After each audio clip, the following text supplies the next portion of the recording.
Hello tout le monde! Alors voilà, on rentre tout de suite dans le vif du sujet avec le matériel. Donc pour faire cette carte shaker, vous voyez, j'ai pris un rhodoïde déjà imprimé, des dies, un papier miroir rose et bien sûr un fond de carte de chez Action. Voilà, tout simple. Et bien sûr, de quoi faire des shakers, voilà, des petites perles, des micro-perles, enfin voilà, des sequins, tout ce que vous avez sous la main pour faire des shakers. Donc le rhodoïde imprimé, je l'ai trouvé chez Cultura pendant les soldes de l'année dernière, donc ça fait un petit moment que je l'ai. Et je l'ai trouvé dans le bac des soldes, et enfin, vraiment quand je l'ai vu, je me suis jetée dessus, parce que je n'avais jamais vu de rhodoïde imprimé comme ça. Et je me suis tout de suite dit, enfin voilà, pour des shakers, c'est top, top, top, avec des étoiles comme ça. Il y en avait un autre avec des petits drapeaux, donc je les ai pris tous les deux. C'était 1,49 € la feuille. Bah, moi, comme je les ai eu en solde, c'était 50%, donc ça m'a fait 1,49 € les deux. Et tout de suite, je me suis dit, voilà, pour des shakers, c'est bien. En plus, là, donc on m'avait demandé une carte pour un anniversaire d'une petite fille pour ses 2 ans. Donc c'était vraiment adapté. Parce que c'est vrai que les motifs restent assez enfantins. Bon, après, ça n'empêche pas, hein, mais voilà, les motifs restent assez enfantins. Donc le papier miroir va me servir de papier de fond en fait uniquement pour mater, et je vais découper mon shaker dedans. Donc plutôt que de gaspiller l'entièreté du papier miroir, je vais faire mes découpes de shaker directement dedans, sachant que par-dessus donc je collerai une feuille blanche assez épaisse, et on verra pas que du tout que derrière j'ai prélevé des formes dedans. Donc comme ça m'évite le gaspillage, ça m'évite de me servir de 2 feuilles de papier miroir. Vous voyez, je passe la feuille blanche dessus et on voit pas du tout que ça a été fermé. Donc je me suis servi de cette découpe de ballon et il va falloir que je prenne le tour. Donc je me sers de la forme, de la grande forme et d'une forme un peu plus petite pour en fait qu'il en reste qu'un cadre. Je ne veux pas que sur la forme plus petite, la tâche, enfin ce qui imite la tâche, soit découpé. Donc du coup, voilà, je me mets juste au bord de ma plaque de découpe, ce qui va permettre que tout le bord soit découpé, sauf en fait vraiment la tâche. Et la tâche, je vais venir la découper après au cutter. Voilà, juste je vais faire un petit arrondi. Donc voilà. Parce que s'il y avait eu enfin là, ce qui imite le nœud, enfin je trouve que ça aurait fait bizarre. On n'aurait pas tout compris. Voilà, parce que du coup il me faut vraiment que le tour.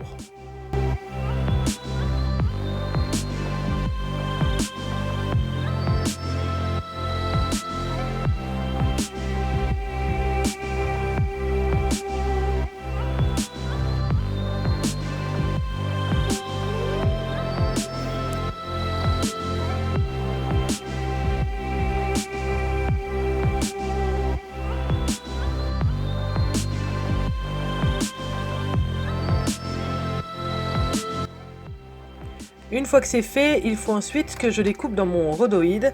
Donc pour ça, je me sers directement de la grande forme du ballon. De cette manière, ça viendra se superposer vraiment parfaitement avec le cadre du ballon. Par contre, voilà, alors au niveau du rhodoïde, soit vous pouvez... moi, d'habitude, j'utilise des feuilles que je plastifie à vide. Donc ça marche plutôt bien, puis surtout ça a l'avantage de rien me coûter. Je pense que celles qui peuvent avoir du rhodoïde par leur boulot, tout ça, ou qui veulent en acheter, je pense que c'est mieux quand même parce que ça donne un résultat qui est plus net, qui est plus plat. Les feuilles plastifiées, il faut vraiment que pas la plastifieuse est trop chauffée, sinon ça a tendance à gondoler. Faut faire attention même après quand on découpe les formes. Bon, moi ça le fait bien, jamais eu de soucis, surtout que c'est quand même des petites formes qu'on fait, donc c'est pas trop un problème.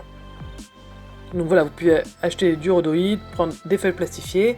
Et moi sur celui-là, j'ai voulu découper directement avec mon dies dedans, ce que je fais dans mes feuilles plastifiées, ce qu'on peut faire dans le rhodoïde sans problème. Mais là en fait c'était un peu souple, ça se découpait pas en fait, ça venait s'écarter. Et j'ai eu beau serrer ma machine de découpe au maximum. Parce que moi j'ai une Mademoiselle Toga, donc les Mademoiselle Toga ça a l'avantage qu'on peut vraiment les serrer comme on veut. Ça se découpait pas, donc à un moment donné j'ai arrêté de m'énerver dessus. J'ai pris mon ciseau, j'ai fait la découpe du contour du ballon, et puis c'était très bien, c'était facile à faire, du coup j'avais qu'à suivre le sillon qui s'était creusé.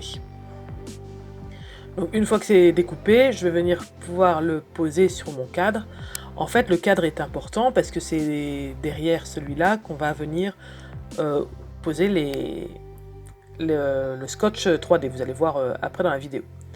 Alors attention à votre odoïde, hein, s'il est sali, s'il est frotté, ça se voit, hein, donc faut bien penser à le nettoyer un petit peu avant de le coller, parce qu'après forcément c'est trop tard. Et c'est souvent à la fin, quand on commence à prendre du recul un peu sur notre création, et bien souvent là qu'on s'aperçoit que c'est un petit peu sale. Donc voilà, il faut bien penser à l'essuyer.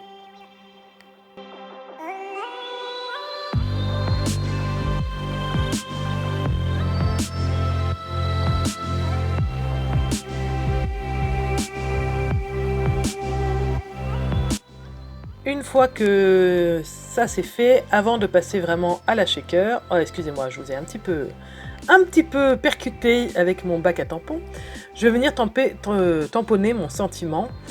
Avant de faire ma shaker, ce sera plus facile, je vais me servir de ma presse à tampons, donc ça évite qu'il y ait l'épaisseur du shaker. Donc ça c'est mon bac de tampons, tous les tampons que j'ai sont là. Donc je les range par catégorie. Je pense qu'il faudrait que j'en fasse un petit tri parce que des fois on fait vite et j'ai l'impression que c'est un peu le bazar là-dedans. En plus une fois je les range en hauteur et une fois franchement je les fais tomber, enfin c'est tellement plein mon étagère au-dessus que je les fais tomber par terre, enfin je sais plus exactement ce qui s'était passé, mais bon bref, c'était la cata. Donc voilà, je les range par catégorie, tout ce qui est feuillage, personnage, sentiments, voilà, donc comme ça c'est plus facile de m'y retrouver. Comme ça, quand je sais que j'ai besoin d'un tampon d'anniversaire, je sais où aller. Quand je sais que j'ai besoin d'un petit personnage rigolo, je sais où aller aussi. Voilà, c'est plus facile. Donc je vais juste tamponner le mot anniversaire et je vais l'encadrer de 2 bougies. Cette planche de tampon, c'était de la marque Toga, je crois. Ou Aladdin. Non, c'était Aladdin. Je crois que c'était Aladdin. Ouais.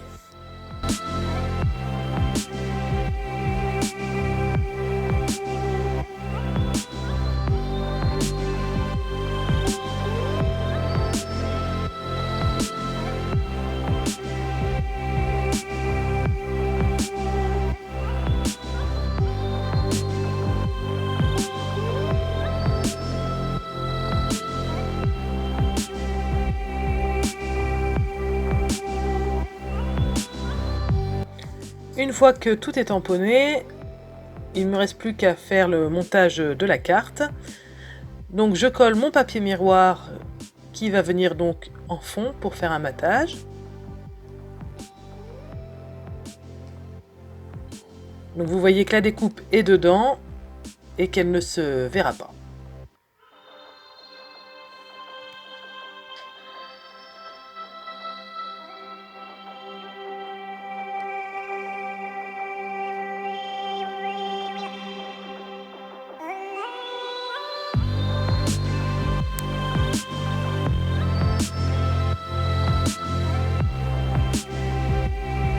Il est maintenant temps de monter mon shaker à proprement parler.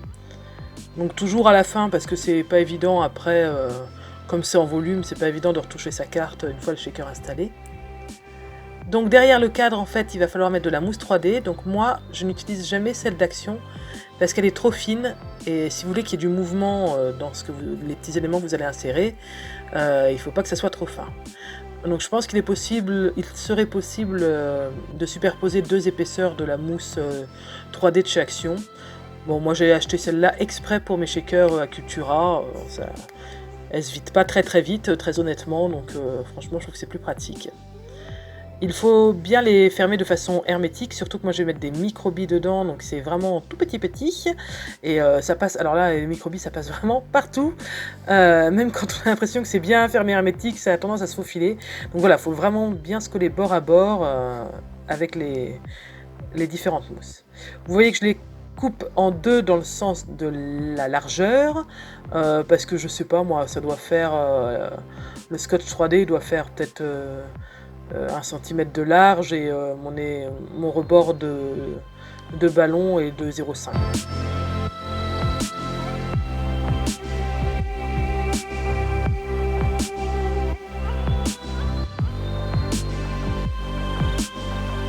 pour ce que vous allez mettre dans vos shakers, moi je mets des sequins. Alors les sequins on en trouve chez Action, c'est facile. J'ai trouvé aussi ces petits ballons, alors ça c'est ma belle-mère qui me les avait récupérés à un mariage il y a au moins 10 ans de ça. Alors j'en ai quoi, une toute petite poignée. Et franchement, j'en avais vraiment jamais vu l'utilité. Et là je trouve qu'ils vont super bien, parce que la découpe c'est un ballon, donc ça va vraiment super bien. Donc j'avais toutes les couleurs, il y avait du bleu, du vert avec, mais j'ai gardé le rose, le saumoné, voilà, pour rester vraiment dans une teinte unique, quoi. J'ajoute des petites étoiles que j'ai achetées sur Wish, parce que souvent on me demande où j'ai acheté mes trucs de shaker, il y a des gens qui cherchent. Franchement, on en trouve un petit peu partout, faut ouvrir l'œil, quoi, puis bah, quand on en voit qui nous plaisent, faut pas hésiter. Moi, je vous déconseille juste tout ce qui est paillettes, petites choses comme ça qui sont très très légères, parce qu'avec l'électricité statique du rhodoïde, ça va venir se coller en fait sur le rhodoïde, et même en passant un petit tampon antistatique, ça marche pas, ça vient se coller, et du coup ça va vous gâcher votre effet shaker, et c'est vraiment pas terrible. J'ai essayé plusieurs fois, et non, à chaque fois c'était un peu raté comme effet. Donc voilà, il faut des choses un peu lourdes, entre guillemets. Et voilà, donc j'ai mis des microbilles, des petites étoiles, les petits ballons, et des petits sequins. Moi j'aime bien quand il y a des mélanges comme ça de forme et d'épaisseur, de taille, je trouve que ça fait sympa. Le 2, j'ai beaucoup hésité, mais j'ai décidé de ne pas le coller pour qu'il reste en mouvement avec le shaker. Et je regrette pas parce que je trouve que ça fait sympa en fait, ce 2 comme ça. Parce qu'à la base, je voulais le coller en fond, mais non, je trouve que ça fait sympa. Voilà, donc ma carte est terminée. J'espère qu'elle vous a donné des idées. Et moi, je vous fais de gros bisous et je vous dis à bientôt. Bye bye!